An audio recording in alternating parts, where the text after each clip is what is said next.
का यार। नमस्कार दोस्तों, मैं हूँ राजा रवीश कुमार। जैसा कि आपने शीर्षक देखा होगा, कैसे ही अपने ही जाति का बंदा अपने ही जाति के बंदे को बैंड बजाता है या अपने ही जाति के बंदे का बैंड बजाता है। ये कहानी खुद मेरी है, तो इसमें कुछ मसाला वसाला नहीं लगाएंगे। जो सिंपल एक स्टोरी है, कहानी नहीं बोलेंगे, एक मेरी ज़िंदगी में घटित घटना है, उसे ही मैं बताना चाहूँगा।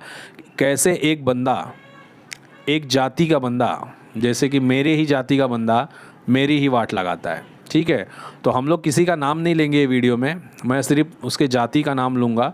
ठीक है, और वो जाति के हिसाब से पूरी स्टोरी समझने की कोशिश करेंगे। ठीक है, आज के 7-8 साल पहले मैं अपने गांव के पास में ही एक शहर में गया था काम करने के लिए।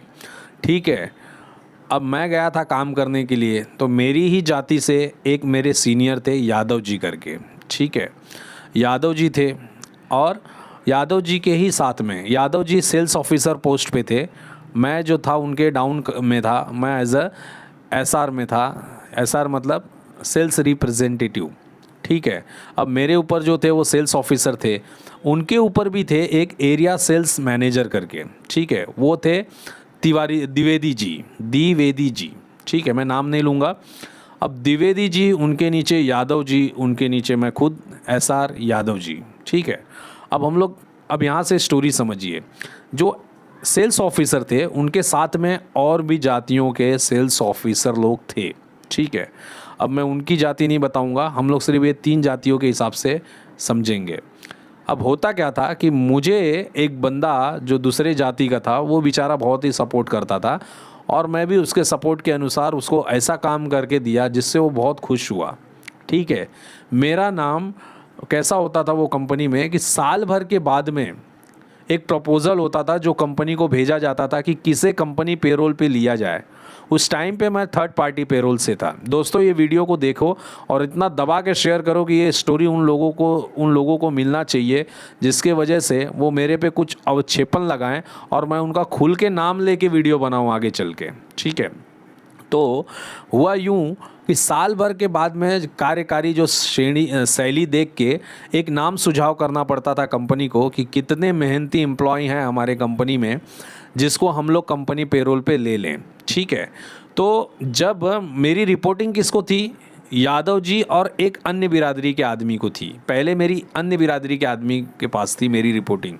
अब हुआ यूँ कि जैसे ही मेरी रिपोर्टिंग जो अन्य बिरादरी के आदमी के पास थी 1 साल, उस बेचारे ने मेरा काम देखने के बाद में मुझे सेलेक्ट किया और मेरा पेपर ऊपर भेज दिया कि भाई श्याम यादव को, यानी रवीश यादव को ऊपर पोस्ट में कंपनी पेरोल पे लिया जाए। लेकिन इसका विरोध यादव जी ने दर्शाया। क्यों? क्योंकि मैं उनकी सुनता नहीं था। क्यों नहीं सुनता था? क्योंकि मेरी रिपोर्टिंग यादव जी को तब तक थी ही नहीं, मेरी रिपोर्टिंग अन्य बिरादरी वाले को थी। तो इसका विरोध जताया और उन्होंने सीधा वहाँ पे वीटो लिया, यानी कि उन्होंने मेरा सपोर्ट किया ही नहीं, जिसके वजह से मेरा 1 साल प्रमोशन रुक गया। सोच के देखिए, वो कंपनी में सिर्फ 2 यादव थे, एक मैं था और एक मेरे ऊपर जो सीनियर थे वो थे, बस 2 जन थे। लेकिन वो यादव जी की वजह से मेरा कंपनी पेरोल में नहीं हुआ।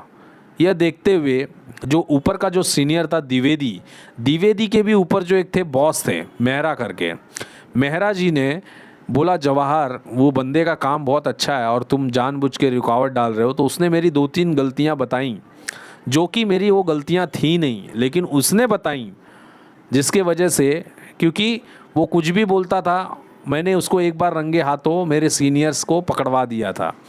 वो घर से निकलता नहीं था और बोलता था ये करो वो करो। मैंने उनको बताया सीनियर्स को कि सर देखिए, ये अपना भी काम हमें दे देता है और नहीं करने पे उल्टा सुल्टा बात करता है।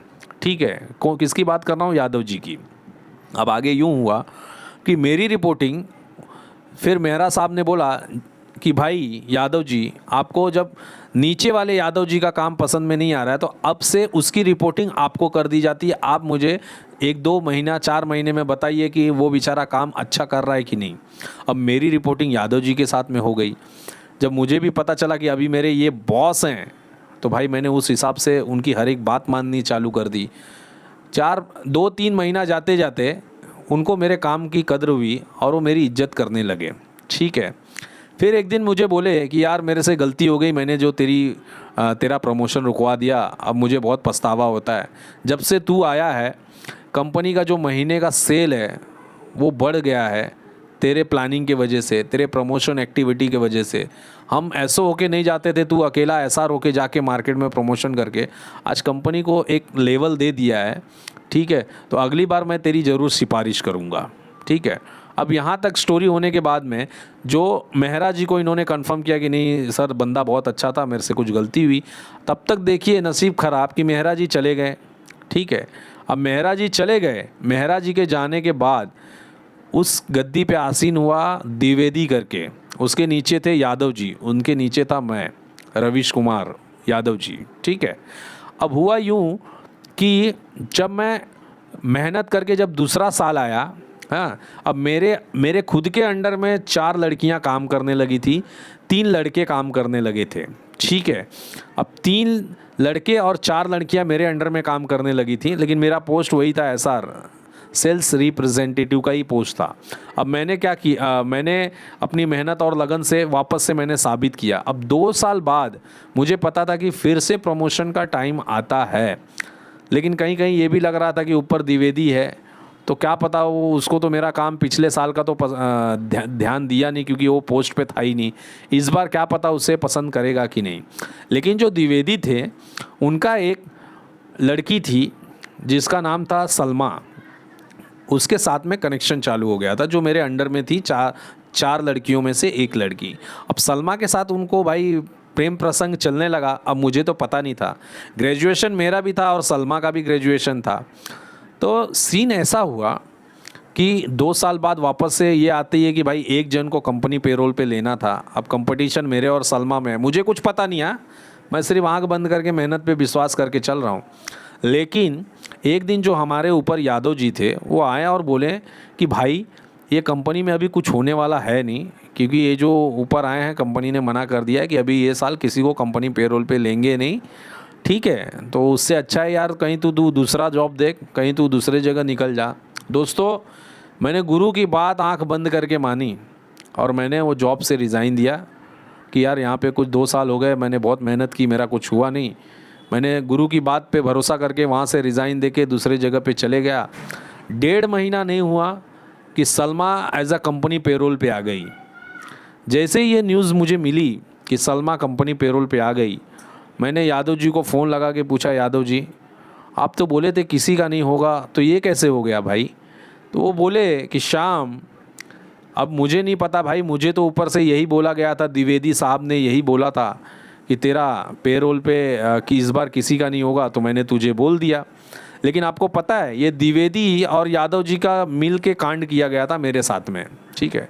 तो मैंने उनको झकझोरा, मैंने बोला यादव जी आप यार खुद यादव हो के कि यादव बेचारे, ऐसा नहीं है, जातिवाद करने की बात नहीं हो रही है यहाँ पे। मैंने बोला मेरा काम इतना अच्छा था, आपने उस टाइम भी रुकावट किया साल भर पहले, और मेरा काम इतना अच्छा है कि इस बार भी मुझे पेरोल पे होते होते मुझे आपने बाहर का रास्ता दिखवा दिया, सजेस्ट किया, और आपके बात में आके मैं कंपनी से रिज़ाइन डाल के निकला और सलमा का हो गया, जो कि मेरे अंडर में काम करने वाली सलमा, हाँ, प्रमोटर थी, प्रमोशन एक्टिविटी करने वाली थी, जो कि मैं उसको सिखाया था, उसको कंपनी में उसका इंटरव्यू लेने वाला मैं था। ये सब बातें जब मैंने 1.5 महीने बाद जब यादव जी से मिला तो उनको बताया, तो उन्होंने एक ही चीज़ बोला कि द्विवेदी जी हैं जो सलमा उनको दे सकती है, द्विवेदी जी को क्या तू दे सकता है? जो सलमा के पास है वो क्या तेरे पास में है देने के लिए उनके पास? मैं वो बात को समझ नहीं पाया दोस्तों कि ये भाई साहब क्या बात कर रहे हैं। फिर थोड़ा सा हंसे, जब वो हंसे तो उनका गुटके वाला दांत पूरा दिखा मुझे। जब गुटके वाला दांत दिखा तो मुझे समझ में आ गया कि ये बोलना क्या चाह रहे हैं। तो दोस्तों शीर्ष कहानी का निष्कर्ष यही है कि आज के तारीख में आप किसी जाति या किसी धर्म या किसी भी आदमी पे भरोसा नहीं कर सकते।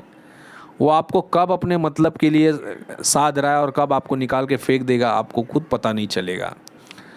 तो जैसे ही मैं दूसरे कंपनी में गया, वहाँ से फिर मुझे और 1-2 कंपनी का ऑफ़र करते करते करते अब सेल्स ऑफिसर के पोस्ट पे मैं भी आ गया था 1-1.5 साल के अंदर दूसरे कंपनी में, ठीक है।